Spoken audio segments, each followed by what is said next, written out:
Olá, galera! Como é que vocês estão?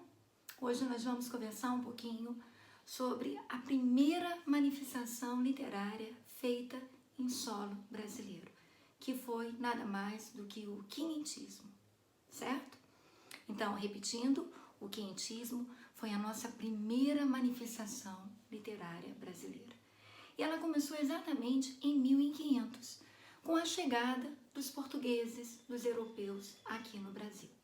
Mas antes de nós conversarmos um pouquinho sobre a produção quinhentista, seria interessante que nós parássemos para analisar dois aspectos que fizeram parte do contexto histórico dessa época.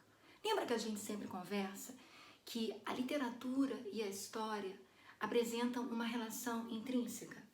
Por quê? Porque quem produz a literatura é um ser humano que vive dentro de um contexto histórico, inserido dentro de algumas estruturas, e que automaticamente isso o influencia na forma como enxerga a vida, na forma como interpreta e na forma como escreve também, certo? Então, é claro que o contexto histórico ele é muito abrangente desse período, mas vamos focar em dois aspectos. Então, falamos em quinhentismo, vamos pensar no período das grandes navegações. Falamos em quinhentismo, vamos pensar na Contra-Reforma, certo? Andréia, como é que essas duas coisas influenciaram tanto a literatura? Vamos começar pelas grandes navegações. A literatura brasileira, ela se inicia no momento da chegada dos portugueses aqui. E a primeira manifestação literária em terra brasileira foi a Carta de Pero Vaz de Caminha. Andréia, carta é texto literário? Aí que tá, pessoal. Atualmente, dificilmente, não é muito comum encontrar uma carta e falar que ela é um texto literário. Mas nessa época, essa carta foi considerada uma expressão literária. Por quê? Vamos tentar relembrar? Lembra que nós estudamos que o que diferencia o texto literário do não literário é que o texto literário ele tem uma preocupação com como se diz. O texto literário ele é uma manifestação artística, ele foca na expressão. O texto não literário ele se preocupa com o que se diz, ou seja, com o conteúdo, com a informatividade. E a Carta de Pero Vaz de Caminha ela apresentava essas duas coisas misturadas. Havia uma preocupação com a qualidade artística, com o uso das palavras, com como se dizia, como também visava a informatividade. Porque a Carta de Pero Vaz de Caminha foi um texto altamente de valor histórico, certo? Andréia, como é que era essa carta? Uma folhinha, 2 folhinhas, 3 folhinhas? Não, eram muitas e muitas e muitas coisas escritas.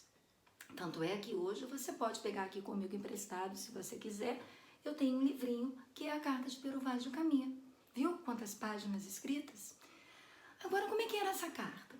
Essa carta, basicamente, ela tinha 3 divisões, por assim dizer, que se misturavam, né, entre elas. Era uma carta descritiva da fauna brasileira, da flora brasileira e também dos nativos.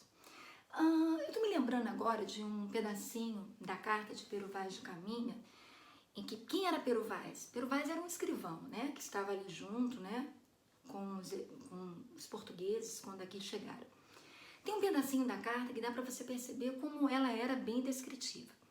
É um pedacinho que diz assim, sobre os nativos, sobre as índias, no caso.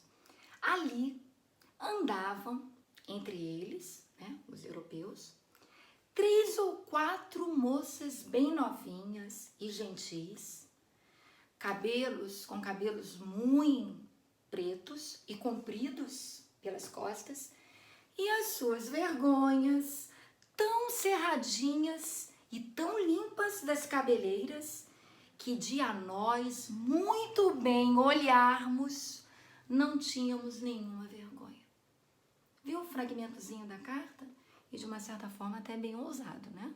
Dá pra gente perceber, né, o que eles estavam apreciando ali nas Índias. Então, A carta de Pero Vaz de Caminha é a nossa primeira manifestação literária em terra brasileira, que é a literatura informativa. Tivemos também a literatura formativa. Agora entra a questão da Contra-Reforma. A partir de 1549, nós tivemos a chegada dos primeiros jesuítas aqui no Brasil. Aí vamos começar a nossa literatura formativa, literatura jesuítica, literatura de caráter religioso, de caráter didático, que visava o ensino, a catequese. E foi no período a manifestação literária de maior valor literário. Eram poemas, eram autos. Lembra o que eram autos? O que são autos? Lembra que nós estudamos sobre Gil Vicente, o pai do teatro português? Aquelas peças religiosas que ele escrevia? Então, os jesuítas também fizeram isso aqui no Brasil. Um grande nome da literatura jesuítica foi o padre José de Anchieta, que produziu uma literatura muito valiosa. Então vamos agora ver se a gente consegue lembrar. Falamos em quientismo, primeira manifestação literária feita em terra brasileira. Muito mais uma literatura feita em terra brasileira do que uma literatura genuinamente brasileira, porque quem as produziu foram europeus e não ainda brasileiros. Tivemos duas vertentes, a vertente informativa, literatura de cunho histórico, cartas, tratados, diário de bordo, produzida pelos viajantes. E tivemos a literatura formativa, jesuítica, produzida pelos jesuítas, que eram poemas, sermões, autos e assim por diante. Agora eu vou lançar um desafio para vocês. Que tal pesquisarmos nomes de outros representantes da literatura quientista?